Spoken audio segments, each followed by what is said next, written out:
Golden Threads, welcome.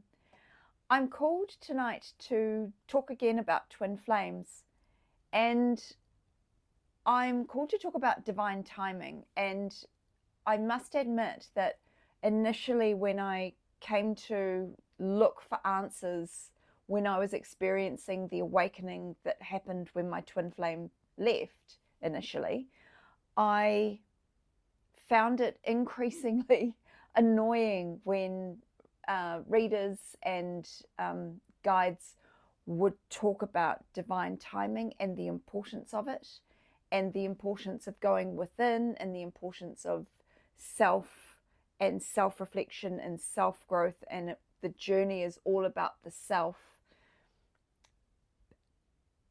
And at the same time, having this constant kind of pull in my mind and in my soul towards this, I'm going to call it obsessive thinking. For me, it was about the twin.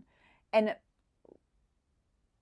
every time I heard the message, oh yes, but divine timing, like they will message, but in divine timing, they will come in divine timing. And I was kind of always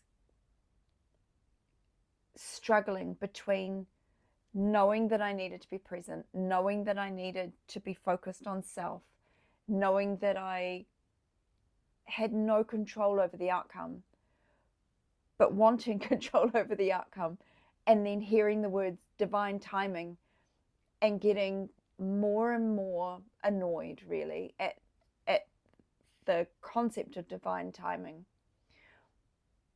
But along the path, and I want you to really consider this, along the path, I was given so many instances where I could see that divine timing was so important and so beneficial and was always at play. It wasn't just in relation to this twin flame, right? So there were some examples, like one example was I was leaving for work, and then I realized I'd left something behind.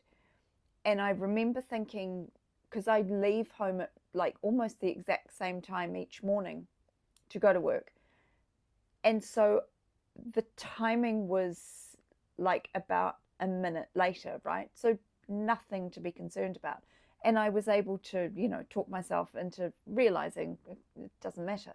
I am where, and I remember thinking, I am exactly where I'm supposed to be at this time. And then I pulled out of my driveway and was driving down the street, and somebody pulled out in front of me, and there was another car immediately behind them. And the car behind them was tooting at them and wanting to get around them, and like screeched around them and ran a red light. And I was just so aware that that was all happening in front of me, rather than me having that all going on behind me and them having to screech around to get round past me, being part of it. So I was an observer rather than being part of that quite chaotic situation. So divine timing, it is for our benefit.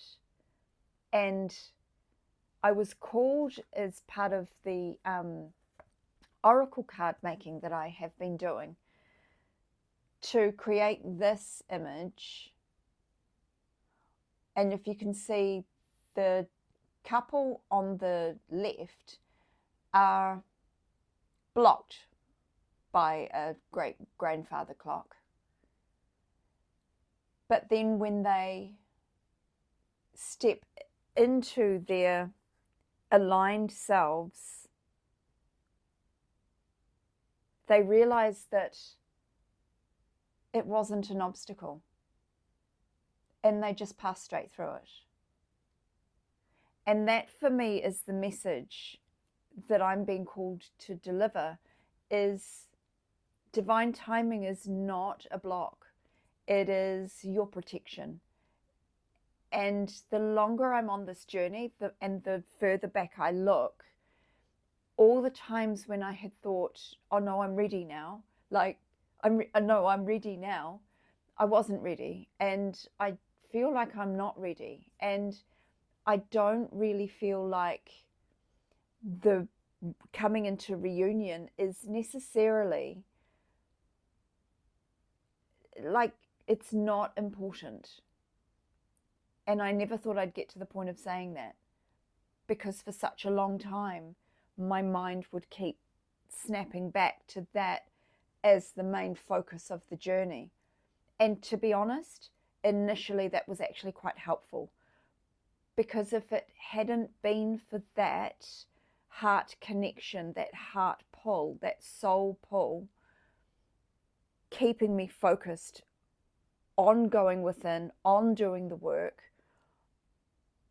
I might not have gone as deep as I have gone for as long as I have gone.